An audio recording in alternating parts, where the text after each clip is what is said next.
it's Don Skaggs again with Empowered Inventing, the one place where we try to help you help other people by taking your great innovation, the right opportunity, mixing that with sound wisdom to turn them into real things like products and businesses. And the people that you help, they say thank you. Please continue helping us by giving you certificates of appreciation called dollar bills. Now, today I've got a kind of an odd question for you, and that is, what do shark's teeth have to do with business and inventing? And it's funny, you come across these odd articles or factoids or whatever, and I was reading the other day about shark's teeth, and shark's teeth are they're very, very different than the teeth that people have, in that they are, for instance, a bull shark has 50 rows of teeth. So you think 50 rows of teeth going back, that's odd, that's kind of bizarre looking if you think about it. But when I was thinking, what do 50 rows of teeth have to do with business? What does it have to do with inventing? Well, if you think about it, this 50 rows of teeth that a bull shark has, well, they're many, they're small, and they're in rows. And the problem I see a lot of times with inventors and entrepreneurs is they're so focused on that one tooth, they're so focused on that one thing, that one task for their product feature maybe. So let's say you've got a product you come out with and you've got like several features, but there's this one feature and you're just kind of focused on that one feature. I've seen it happen. I've done it myself. And but the problem is usually when you're doing this, you're focused on this, but you have no clue yet as to whether the customer is really going to focus on it like you are. Are they going to really want it or not? And if it's a feature that the customer does not want, that you find out when you take it out there into the world, when you build your demo type, as we talk about a lot, and you get out there with that and you're showing that, and all of a sudden you suddenly find out that every customer just about you talk to could care less about this feature that you have taken so much time and energy to work on. And that's what I kind of like about this idea of shark's teeth, because there's so many of them. There's rows of them, and they've just got lots of little teeth. And I've seen this. If you think about like a knife, a serrated edge on a knife, it's not one big thing that's cutting, it's a lot of little things. And with business, with inventing, with product development, whether you're coming out with a product or a business, a lot of times we're focused on this one big thing. And another thing about the sharks, if they don't, these teeth, they actually don't have roots, so they can easily fall out even while they're eating. And we think, ooh, well, why would you want your teeth to fall out while you're eating? Well, actually, that's okay with a shark because, again, they've got 50 rows of teeth. So, and what I'm saying with that is, don't be too rooted in that you can't pivot. So in other words, you're all in on this one product just exactly the way it is. No, I know. And part of this is falling in love with your product. If you do that, you can really get in trouble. If you treat it like a baby, it's going to behave like a baby.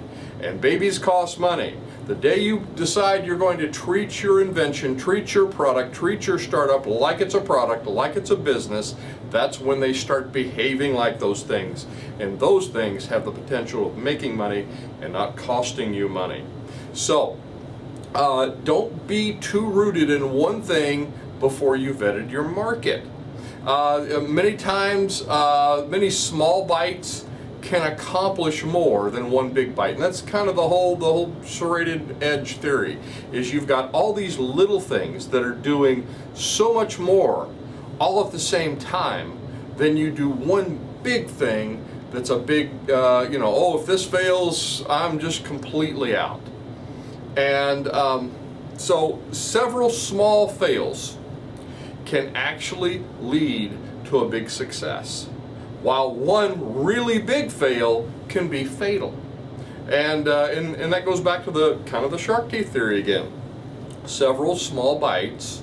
And if you think about it, that's how a shark does. It's just like several small bites or several small teeth biting into something, biting into their prey, biting into their food. So if one big thing, and I've seen this, I've seen where they've just, somebody's got a startup and it's like, we're all in on this. And boy, I sure hope this doesn't go bad. I sure hope nothing bad happens with this, because we've got everything riding on this one thing. And when you're that early, that's not a good idea. That's not a good idea to go up to the craps table, put every dollar you have down on one number, or what, obviously I don't gamble, so I don't really know how this works, but you're stepping up to the gambling table, you're putting all your money on one thing, and all of a sudden they say, whoop, sorry, you lost. No, you place several bets in several areas, and you see what goes. And unlike gambling, you can actually tell what is going to work repeatedly as to what won't. So, a shark's teeth, it's just, they're kind of interesting. If one breaks, another one will take its place. Typically, they will lose at least one tooth a week. These are kind of interesting factoids, and it might be boring to you, but I just thought it was very interesting about shark's teeth. I used to have a shark's tooth.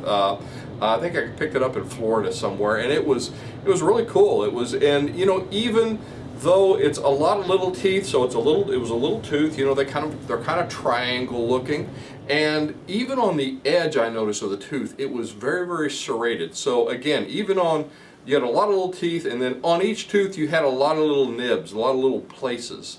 So again, it's a lot of little things that add up to one big thing, and that doesn't matter. That applies to if you are doing work on things on your project. It's a lot of little pieces that come together. But the thing I was saying is, if one breaks off, you've got another one right behind it. It's like a conveyor belt, and it takes its place. So they typically will lose a tooth a week. So they're arranged in this conveyor belt so they can be replaced in a day. And think about that when it comes to your idea. You should be flexible enough to replace a bad idea with another one very, very quickly. And I've seen this. I've seen this with inventors and entrepreneurs, startups. I've seen it in a lot of different things. All of a sudden they're hitting this brick wall, and they're like, oh my gosh, they come to this realization, this isn't going to work.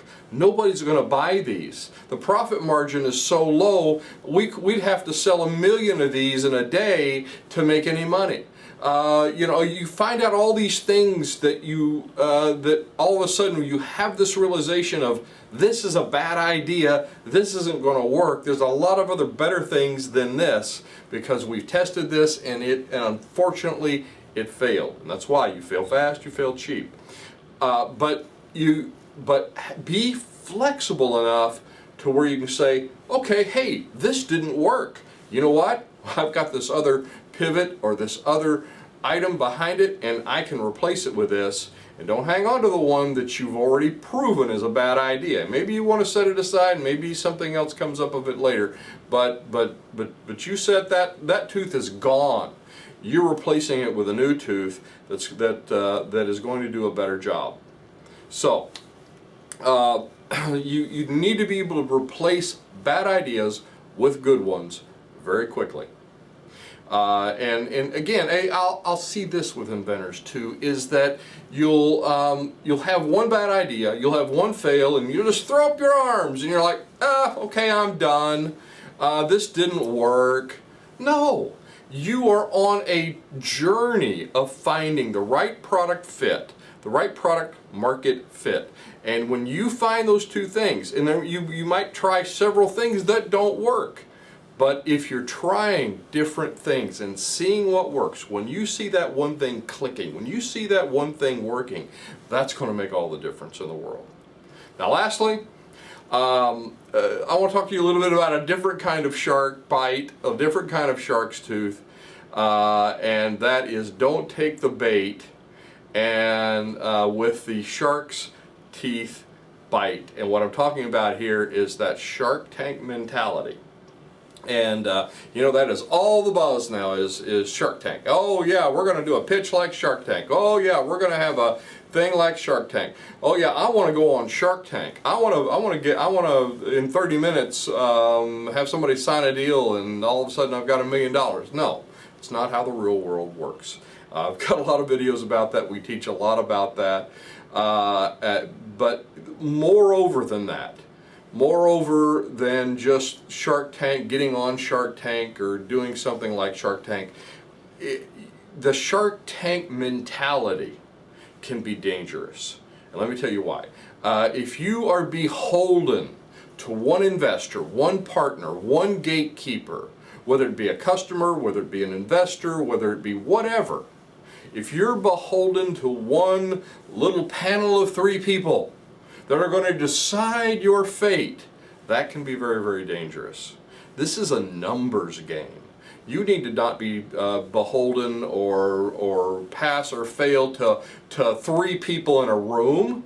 That's nuts. No, you go out to 30 people, 300 people.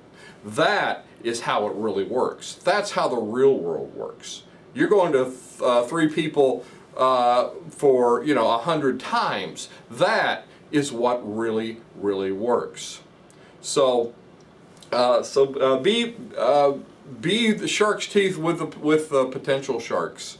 So find good opportunities out there. Again, it's a numbers game, and don't worry about that one that got away, or that one that didn't work out, or that one big no you got. Don't take it personally. Don't internalize it. Just take the good from it. If there's good criticism from it, take that and vet that against the real world. But see it as an overall of many things that you're going after. Again, it's shark teeth. It's a lot of little things. It's a lot of little victories. It's a lot of little fails that you learn from. Pick yourself up, dust yourself off. It's not one big fail that devastates you, that's fatal. It's a lot of little fails that bring you to the bigger victories. So anyway, I'm Don Skaggs. I hope this is helpful. If you think this is helpful and want to share it with someone else, please do. Please be sure and like and subscribe if you're on YouTube or watching us on LinkedIn or any of the other social media outlets we're on. And if you can help someone else out with this, please do share it and let them know that we're trying to help people, inventors, entrepreneurs, startups in very, very unique ways. Anyway, again, I'm Don Skaggs. EmpoweredInventing.com is our website. kyinventors.org is also another website if you want to go to one of our online meetings if you're not in Kentucky. Be sure and check that out and join us for that. And I will look to see you at the next meeting, workshop, maybe one of our online classes, or on the next video.